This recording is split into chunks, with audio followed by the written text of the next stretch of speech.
영원할 것만 같았던 동맹에 균열이 발생했습니다. 바로 이란과 중국입니다. 서방 제재에 맞서는 반미 혈맹, 석유와 무기로 얽힌 전략적 파트너라던 두 나라가 왜 충돌했을까요? 2026년 봄, 이스라엘의 공습이 이란 핵시설을 타격했고 중국제 방공망은 작동하지 못했습니다. 수천억 원어치 최첨단 무기는 실전에서 고철로 판명났죠. 동맹의 껍데기 아래 감춰진 석유, 무기 배신의 실제 구조 함께 파헤쳐 보도록 하겠습니다. 본격적인 이야기에 앞서 구독과 좋아요 부탁드립니다. 영상 제작에 큰 힘이 됩니다. 2010년대 중반, 이란은 막다른 골목에 몰려 있었습니다. 미국 주도의 경제 제재로 원유 수출길이 막혔죠. 유럽은 거래를 끊었고 일본과 한국도 손을 뗐습니다. 하루 생산량의 절반이 항구에 쌓여만 갔습니다. 국가 재정의 대부분을 석유 수출에 의존하던 이란에게는 생존의 문제였습니다. 중국이 손을 내밀었습니다. 국제 시세보다 배럴당 상당히 낮은 가격을 제시했죠. 정상 거래라면 터무니없는 조건이었지만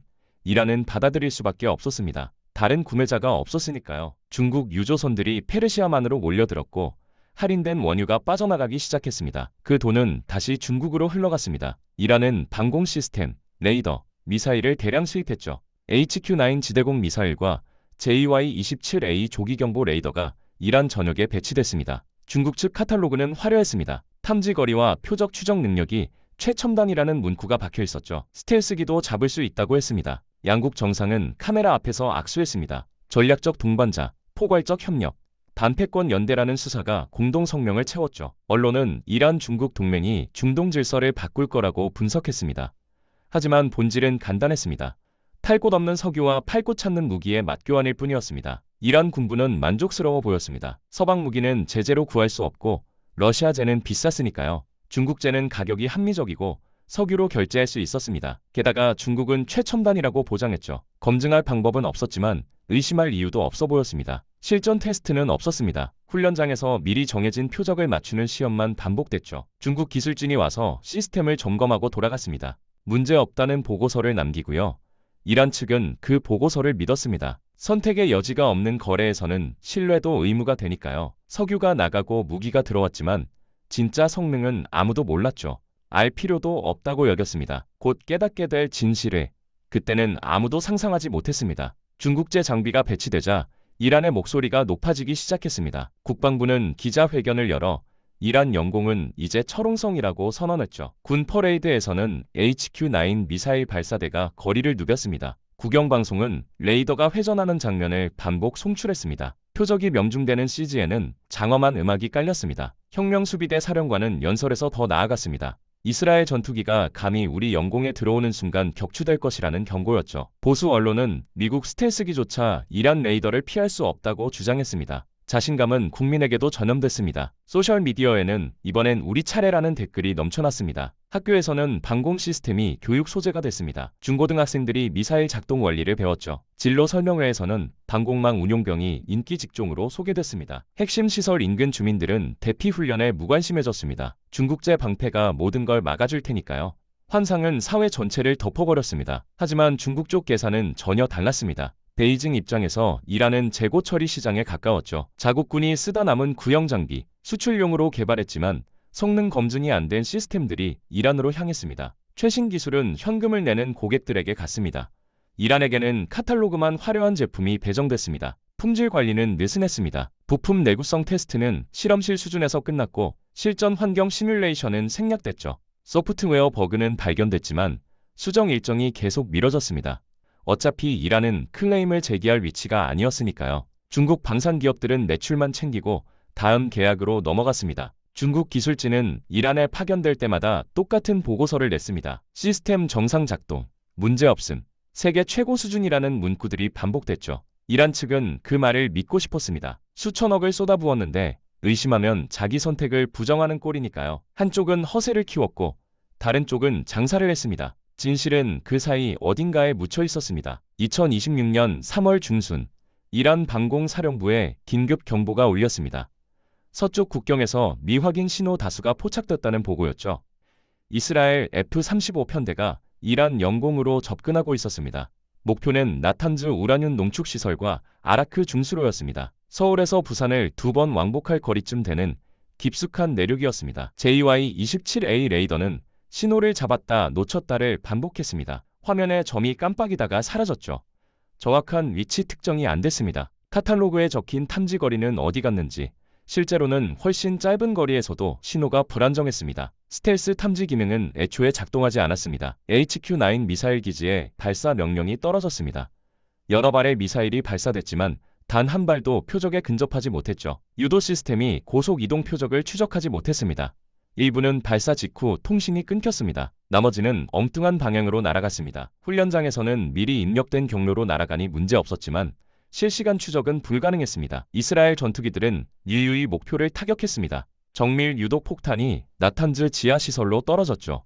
아라크 중수로의 냉각탑도 파괴됐습니다. 이란 방공포 몇 발이 허공을 찔렀을 뿐 제대로 된 요격은 없었습니다. F-35들은 단 한 대 손실 없이 귀환했습니다. 작전 시간은 1시간도 안 걸렸습니다. 새벽이 밝자 테헤란 방공사령부는 긴급 점검에 들어갔습니다. 레이더 기록을 분석하고 미사일 블랙박스를 열었죠. 부품을 뜯어봤습니다. 진실이 하나씩 드러났습니다. 탐지 거리는 광고의 절반, 유도 반응 속도는 설계치 이하, 전자회로는 과열로 멈춰 있었죠. 중국 측 매뉴얼과 실제 하드웨어 버전도 달랐습니다. 철옹성은 처음부터 없었습니다.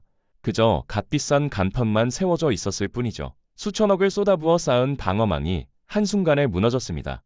이스라엘은 그냥 목표를 타격하고 돌아갔고 이란은 멍하니 빈 하늘만 바라봤습니다. 환상이 깨지는 소리는 생각보다 조용했습니다. 공습 닷새 후 테헤란 국방부 회의실 분위기는 살벌했습니다. 방공사령관, 무기 조달 책임자, 정보부 공위급이 한자리에 모였죠. 누군가는 책임을 져야 했습니다. 방공사령부는 장비 결함을 주장했고 조달부서는 운용 미숙을 지적했습니다. 하지만 모두가 알고 있는 진실은 따로 있었습니다. 군 내부에서는 중국에 대한 불신이 폭발했습니다. 한 장성은 비공개 회의에서 우리가 호구 취급당했다고 직설적으로 말했죠. 수년간 믿고 의존했던 시스템이 종이호랑이였다는 사실에 자존심이 무너졌습니다. 하지만 공식 항의는 불가능했습니다. 자국 방공망의 무능을 국제사회에 광고하는 꼴이니까요. 정치권의 반응은 더 격렬했습니다. 의회 국방위원회는 긴급 청문회를 열었죠. 보수파 의원들은 중국과의 무기 거래를 전면 재검토하자고 요구했습니다. 석유는 헐값에 빼앗기고 불량품을 비싸게 떠안았다는 발언이 회의록에 등장했습니다. 개혁파조차 중국 비판에 동참했습니다. 여야 합의는 드물었지만 이번만큼은 목소리가 하나였습니다. 국민 여론은 더 직접적으로 폭발했습니다. 소셜미디어에는 중국 국기를 불태우는 영상이 올라왔죠. 중국은 친구가 아니라 사기꾼이라는 해시태그가 트렌드 상위에 올랐습니다. 테헤란 거리 시위에서 반미 구호와 함께 반중 슬로건이 터져 나왔습니다. 정부는 여론을 통제하려 했지만 분노는 이미 손쓸 수 없는 수준이었습니다. 국영방송은 침묵했습니다. 중국 무기를 찬양하던 프로그램들이 편성표에서 사라졌죠. 대신 공습 피해를 최소화했다는 모호한 보도만 반복됐습니다. 하지만 국민들은 진실을 알았습니다. 하늘이 뚫렸고 약속된 방패는 없었다는 것을요. 사회 전체가 배신감에 잠식당했습니다. 경제부처는 계산기를 두드렸습니다. 지난 몇 년간 중국에 판 석유의 가치와 받은 무기의 실제 성능을 따졌죠. 국제 시세로 환산하면 엄청난 손해였습니다. 그 돈이면 다른 대안을 살 수 있었죠. 잘못된 선택의 대가가 숫자로 드러났습니다. 하지만 되돌릴 수는 없었습니다. 이란 수뇌부는 진퇴양난에 빠졌습니다. 중국에 공식 항의를 하면 자국 무능이 세계에 알려지고 침묵하면 국내 여론이 폭발했죠. 외교부는 베이징에 조용히 불만을 전달했습니다. 중국 측 답변은 차갑고 간결했습니다. 장비는 계약대로 인도됐다. 운용은 귀측 책임이라는 내용이었습니다. 기술적 지원 요청도 막혔습니다. 이란이 시스템 업그레이드를 문의하자 중국 방산기업은 추가 비용을 요구했죠. 무상 지원 조항은 계약서 어디에도 없었습니다. 소프트웨어 패치는 유료였고 부품 교체는 별도 견적이었습니다. 이란은 또다시 돈을 쓰거나 고장난 장비를 그대로 쓰거나 둘 중 하나를 선택해야 했습니다. 석유 거래를 끊을 수도 없었습니다. 중국은 여전히 이란 원유의 유일한 대량 구매자였으니까요. 유럽과 미국은 제재를 풀 생각이 없었고 다른 구매처는 소량만 취급했습니다. 중국이 손을 떼면 이란 경제는 즉각 붕괴했습니다. 배신자와 손잡고 있어야 하는 모순이었습니다. 이스라엘에 대한 보복도 불가능했습니다. 한 번 더 공습당할까봐 무서웠죠. 방공망은 여전히 뚫린 상태였고 복구 전망도 불투명했습니다. 미국은 이스라엘 뒤에 버티고 있었습니다.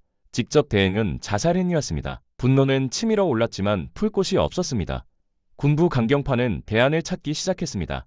이스라엘한테는 못하지만 중국한테는 뭔가 해야 한다는 분위기였죠. 공식 외교 채널은 막혔으니 다른 방법이 필요했습니다. 경제적 압박? 불가능했죠. 군사적 위협?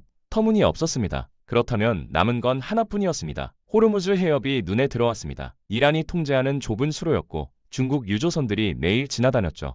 법적으로는 검문 권한이 있었고 실질적으로는 압박 수단이었습니다. 완벽한 무대였습니다. 거창한 전략 같은 건 없었죠. 그냥 빡쳐서 찾은 출구였을 뿐입니다. 호르무즈 해협을 지나던 중국 유조선 한 척이 이란 혁명수비대 고속정에 정선 명령을 받았습니다. 명목은 환경규정 준수 확인이었죠. 같은 시간 다른 국적 선박 여러 척이 통과했지만 검문받은 건 중국 배뿐이었습니다. 선장은 의아해했지만 따를 수밖에 없었습니다. 검문은 6시간 걸렸습니다. 패턴이 명확해졌습니다. 중국 선박들만 집중적으로 걸렸죠. 서류 검증, 화물 검사, 선원 신원 확인이 반복됐습니다. 다른 나라 배들은 무사 통과했습니다. 이란 측 설명은 정기 단속이었지만 현장 상황은 달랐습니다. 혁명수비대원들은 중국 선원들에게 노골적으로 적대적이었습니다. 한 선원의 증언이 해운업계에 퍼졌습니다. 이란 검문관이 너희 나라 무기 때문에 우리가 당한 거 아느냐고 물었다는 내용이었죠. 단속이 아니라 보복이라는 게 드러났습니다. 중국 유조선 2척이 영해 무단 침범 혐의로 납포됐습니다. 같은 항로를 지나던 다른 국적 선박은 문제없이 통과했습니다. 납포된 중국 선박은 여러 척에 달했습니다. 일부는 며칠씩 억류됐다가 벌금을 내고 풀려났죠. 검문소 통과 시간도 의도적으로 지연됐습니다. 중국 배들만 하루 이틀씩 해협 입구에서 대기했습니다. 해운 일정이 꼬이고 운송비가 치솟았습니다. 국제 분석가들은 전략적 의미를 찾으려 했습니다. 이란이 호르무즈 통제권을 과시한다는 해석도 나왔죠. 혹은 미국 동맹국들에 대한 경고라는 분석도 있었습니다. 하지만 실상은 훨씬 단순했습니다. 이스라엘한테는 직접 못하니까 중국 배나 괴롭히자는 수준이었죠. 거창한 지정학 따위는 없었습니다. 해협 봉쇄도 패권 장악도 아니었죠. 그냥 너네 불량품 팔아서 우리 망했잖아 라는 메시지를 배에다 새긴 겁니다. 동네 양아치가 사기꾼 가게 앞에서 행패 부리는 수준의 복수극이었습니다. 국제관계의 이면에는 이런 유치한 감정도 존재했습니다. 중국은 처음에는 무시했습니다. 외교부 대변인이 유감을 표명하는 정도로 끝냈죠. 하지만 납포가 계속되자 태도가 바뀌었습니다. 중국 해군 호위함 한 척이 페르시아만 공해상에 나타났습니다. 명분은 자국 상선 보호였지만 실제로는 이란에 대한 무언의 압박이었습니다. 이란은 물러서지 않았습니다. 오히려 검문을 강화했죠. 중국 유조선에는 선내 구석구석까지 뒤지는 정밀 검사가 실시됐습니다. 벌금 액수도 올라갔습니다. 중국이 항의하면 정당한 주권 행사라고 맞받아쳤습니다. 베이징은 당황했습니다. 이런 식으로 나올 줄 몰랐습니다. 중국 관영 언론이 가세했습니다. 이란의 무분별한 행동이 지역 안정을 해친다는 사설이 나왔죠. 국제 해운 질서를 무시하는 행위라는 비판도 쏟아졌습니다. 하지만 무기 품질 문제는 단 한 줄도 언급하지 않았습니다. 자국 방산 산업의 명예가 걸린 사안이었으니까요. 서로 치부는 감추면서 겉으로만 싸웠습니다. 중국은 경제적 압박을 시도했습니다. 이란산 원유 구매량을 줄이겠다고 암시했죠. 이란은 즉각 반응했습니다. 호르무즈 해역 봉쇄 가능성을 언급했습니다. 실제로 실행할 배짱은 없었지만 위협은 효과적이었습니다. 중국 유조선들의 운항 일정이 불안정해졌습니다. 하지만 둘 다 관계를 완전히 끊을 수는 없었습니다. 중국은 여전히 저렴한 이란 원유가 필요했고 이란은 중국 외에 판로가 없었죠. 서로 목을 조르면서도 손을 놓지 못하는 기묘한 공생관계였습니다. 해협에서는 중국 배가 억류되고 협상 테이블에서는 다음 달 원유 계약을 논의했습니다. 6월 말 상황은 교착 상태로 굳어졌습니다. 이란은 중국 배 괴롭히기를 멈추지 않았고 중국은 석유 구매를 완전히 끊지 못했죠. 양국 모두 체면을 세울 방법도 관계를 복구할 명분도 없었습니다. 동맹은 이미 깨졌지만 거래는 계속됐습니다. 신뢰 없는 협력, 존중 없는 의존의 민낯이었습니다. 국제사회는 이 광경을 냉소적으로 지켜봤습니다. 반미 연대니 전략적 동반자니 하던 두 나라가 배 몇 척 가지고 티격태격하는 꼴이었죠. 미국 국무부는 양국이 건설적으로 해결하길 바란다는 의례적 논평만 냈습니다. 실제로는 속으로 웃고 있었을 겁니다. 적들이 알아서 싸우니 개입할 이유가 없었으니까요. 이스라엘은 더 만족스러웠을 겁니다. 자기들이 때린 이란이 엉뚱하게 중국을 괴롭히고 있었죠. 중국은 중동 영향력 확대를 노렸지만 이란 사태로 신뢰를 잃었습니다. 다른 중동 국가들도 중국 무기 믿으면 안 되겠구나라고 배웠습니다. 한 번의 공습으로 여러 효과를 거뒀습니다. 이란 내부에서는 자성의 목소리도 나왔습니다. 일부 개혁파 언론은 검증 없는 무기 도입이 문제라고 지적했죠. 하지만 보수 진영은 여전히 중국 탓만 했습니다. 자기들의 선택 실패는 인정하지 않았습니다. 피해자 코스프레로 책임을 회피하는 전형적인 패턴이었습니다. 중국도 마찬가지였습니다. 베이징은 무기 품질 문제를 한 번도 인정하지 않았죠. 오히려 이란의 운용 미숙을 암시했습니다. 방산 수출 전략도 바꾸지 않았습니다. 여전히 카탈로그는 화려하고 품질은 의심스러운 제품들을 팔았습니다. 배우지 않는 사기꾼과 또 속을 호구들의 순환 구조였습니다. 결국 이 사태의 핵심은 명확합니다. 불량품을 팔아먹은 사기꾼과 그걸 믿고 나대다 털리고 엉뚱한 곳에 화풀이하는 호구의 처참한 콜라보였습니다. 거대 패권국도 반미연대도 아니었죠. 석유와 무기라는 껍데기 속에 담긴 건 검증 없는 신뢰와 책임 없는 거래뿐이었습니다. 교훈은 단순합니다. 선택지가 없다고 검증을 포기하면 대가를 치른다는 것이죠. 한국도 무기 도입이나 기술 협력에서 비슷한 유혹을 받을 수 있습니다. 화려한 카탈로그와 친절한 미소 뒤에 진짜 성능이 있는지 따져야 합니다. 과연 우리는 제대로 검증하고 있을까요? 오늘 영상이 유익하고 재밌으셨다면 구독과 좋아요 부탁드리겠습니다. 영상 제작에 큰 힘이 됩니다. 다음 영상에서 뵙겠습니다.